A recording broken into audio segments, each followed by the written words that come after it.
शुरू कीजिए गुरु जी। आज हम लोग प्रोजेक्ट परख जो प्रोजेक्ट परख के तहत उड़ान है उसके लिए जिला प्रशासन पाकुड़ द्वारा तैयार कराया गया सेट 4 का हम लोग अति लघु उत्तरीय प्रश्न सामाजिक विज्ञान विषय का 31 से 38 तक पर डिस्कशन करेंगे। मैं रूपेश कुमार आरके +2 स्कूल हिरनपुर पाकुड़ में सामाजिक विज्ञान का शिक्षक हूँ। मेरे द्वारा ये डिस्कशन कराया जाएगा। हम लोग शुरुआत करते हैं 31 नंबर प्रश्न पर। 31 नंबर प्रश्न है हमारा, जाल्वेराइन क्या है। ठीक, तो जाल्वेराइन क्या है तो जानते हैं, जब हम लोग जर्मन साम्राज्य, जब जर्मनी एक संघ बनने की ओर बढ़ रहा था तो पहले उसमें जो प्रमुख राज्य था वो था प्रसा। तो प्रसा की पहल पर एक शुल्क संघ बनाया गया, माने सीमा शुल्क जो अलग अलग जगह लगता था उसके लिए प्रसा की पहल पर 1834 ईस्वी में एक व्यापारिक शुल्क संघ बनाया गया। इसी को कहते हम लोग जाल्वेराइन, जिसमें लगभग सभी जर्मन राज्य शामिल हुए थे। इसका लक्ष्य यही था कि जाल्वेराइन जो है वो आर्थिक रूप में पूरे जर्मन जो क्षेत्र था उसको एक राष्ट्रीयता में बांध देना। और इस संघ ने बहुत सारे जो शुल्क अवरोध होते हैं, मतलब जगह जगह जो अलग अलग राज्यों में टैक्स लगाया जाता था, उन सभी शुल्क अवरोधों को क्या कर दिया, समाप्त कर दिया। दूसरा क्वेश्चन पर आते हैं हम लोग 32 नंबर क्वेश्चन पर। 32 नंबर क्वेश्चन है हमारा कि भारत आने के बाद गांधी जी द्वारा चलाया गया पहला आंदोलन कौन सा था। हम लोग जाने पहले कि गांधी जी भारत से दादा बिरला का केस लड़ने के लिए दक्षिण अफ्रीका गए थे। तो गांधी जी जो दक्षिण अफ्रीका गए तो दक्षिण अफ्रीका में वो वहां पर निरंतर भारतीयों के लिए और दक्षिण अफ्रीकी लोगों के लिए संघर्ष करते रहे। दक्षिण अफ्रीका से गांधी जी दक्षिण अफ्रीका से 9 जनवरी 1915 ईस्वी को भारत लौटे। तो भारत लौटने के बाद वो 1916 ईस्वी के लखनऊ अधिवेशन में गए थे भाग लेने के लिए कांग्रेस का। तो वहां पर बिहार के यानी चंपारण के रहने वाले थे राजकुमार शुक्ल। उन्होंने उनको बिहार आने का निमंत्रण दिया और कहा कि आकर देखिए कि वहां पर नील किसानों की दशा कितनी खराब है। तो नील किसानों का दशा देखने के लिए गांधी जी आए 1917 ईस्वी में बिहार के चंपारण में। और वहीं पर यानी भारत में गांधी जी ने चंपारण में पहली बार 1917 ईस्वी में चंपारण सत्याग्रह किया। और यानी दक्षिण अफ्रीका से आने के बाद पहला सत्याग्रह किए, चंपारण सत्याग्रह। ये जो था हमारा यहाँ पर दमनकारी बागान व्यवस्था मतलब नील बागान जो लगाते थे उनके खिलाफ, यानी जो बागान लगाते थे, नील का खेती करते थे, खेत बर्बाद हो जाता था, किसानों का आर्थिक स्थिति बहुत खराब हो जाता था, उसके लिए उन्होंने संघर्ष किया। 33 नंबर क्वेश्चन पर आते हैं हम लोग, जल दुर्लभता क्या है। जल दुर्लभता मतलब हुआ हमारा जल का कमी। जल दुर्लभता का मतलब हुआ कि एकदम बिल्कुल जल का कमी यानी जल का दुर्लभ हो जाना। तो जल दुर्लभता का मतलब है जल की कमी, यानी अगर हमारा आपूर्ति मांग से कम हो जाए जल का तो हम लोग उसको कहेंगे दुर्लभता।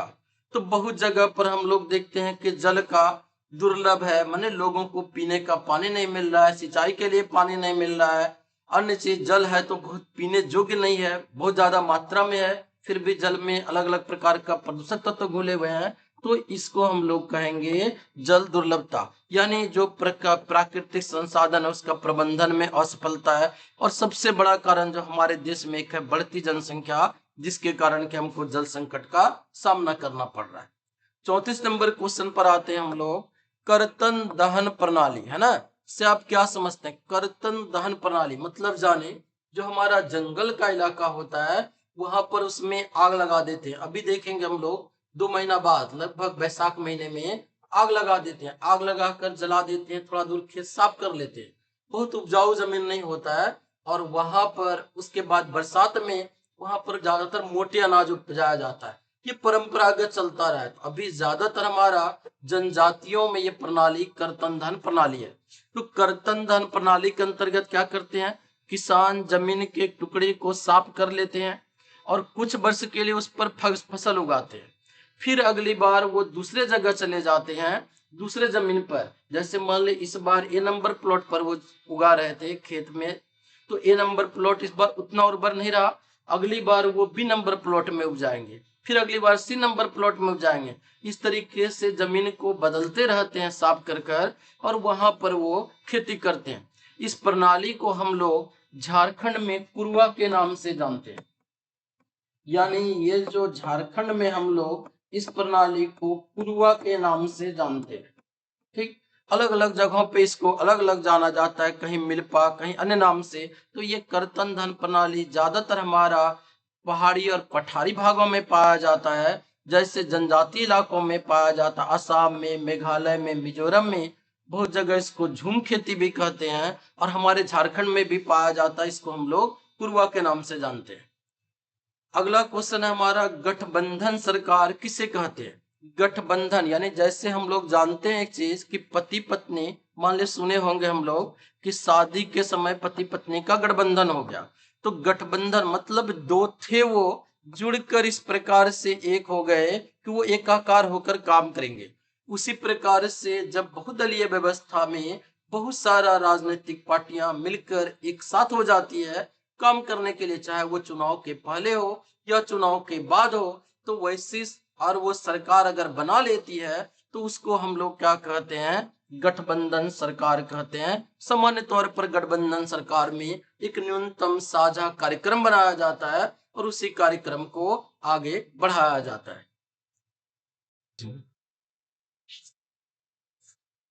अब हम लोग आगे बढ़ते हैं, आते हैं 36 नंबर क्वेश्चन में। 36 नंबर हमारा क्वेश्चन है, दल बदल की राजनीति क्या है ना? दल बदल यानी जो राजनीतिक पार्टियां होती है उसको कहते हैं हम लोग दल, राजनीतिक दल।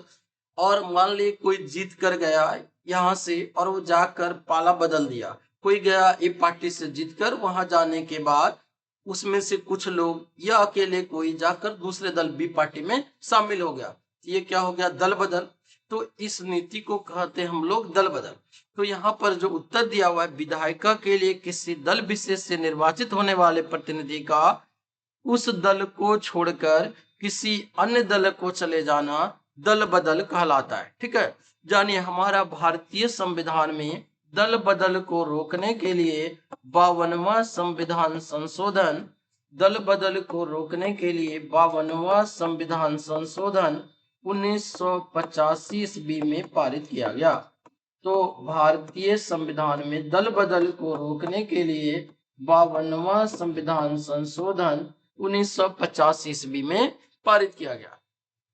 अगले क्वेश्चन पर आते हैं हम लोग 37 नंबर पर कि ऋण के औपचारिक स्रोत क्या है?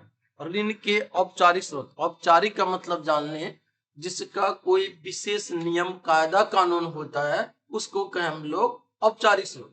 तो ऋण का औपचारिक स्रोत यानी वो सरकार द्वारा नियंत्रित होते हैं, पंजीकृत होते हैं, सरकारी नियमों विनियमों का पालन करते हैं। अब ऐसा समझिए कि आप प्राइवेट किसी से उधार लेने गए, कर्ज लेने गए, किसी दोस्त से बहुत ज्यादा बढ़िया दोस्ती है, आपको दिया 2% ब्याज पर उधार, किसी से बहुत बढ़िया दोस्ती नहीं है, उसको दिया 5% पर उधार। क्या उसका निश्चित नियम कानून है? नहीं है, तो वो हमारा कौन सा स्रोत कहलाएगा? अनौपचारिक स्रोत। औपचारिक स्रोत है यानी औपचारिक स्रोत में एक निश्चित नियम कायदा कानून है, तो ये कहलाएगा हमारा औपचारिक स्रोत। तो भारत में ये जो औपचारिक स्रोत है उसका ऋण का नियंत्रण, देखभाल आदि का काम आरबीआई करती है और इसमें ब्याज दर भी कम रहता है। तो ऋण का औपचारिक स्रोत में हम लोग जानेंगे, ऋण के औपचारिक स्रोत हैं जैसे हमारे बैंक, ऋण के औपचारिक स्रोत में बैंक, सहकारी समितियां आदि शामिल होती है। ऋण के औपचारिक स्रोत में बैंक, सहकारी समिति आदि शामिल हैं। अब 38 नंबर क्वेश्चन पर, 38 नंबर क्वेश्चन है हमारा, उदारीकरण से आप क्या समझते हैं?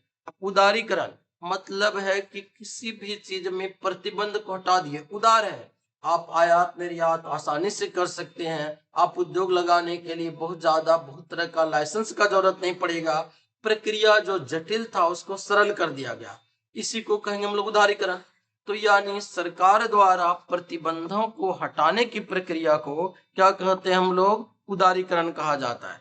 उदारीकरण से वैश्वीकरण को बढ़ावा मिलता है। और जाने भारत में ये जो उदारीकरण की प्रक्रिया है वो 1991 ईस्वी में अपनाई गई। उस समय भारत के वित्त मंत्री थे डॉक्टर मनमोहन सिंह। अब स्वर्गीय डॉक्टर मनमोहन सिंह है वो, तो वित्त उस समय भारत के वित्त मंत्री थे डॉक्टर मनमोहन सिंह। तो उन्हीं के समय में 1991 ईस्वी में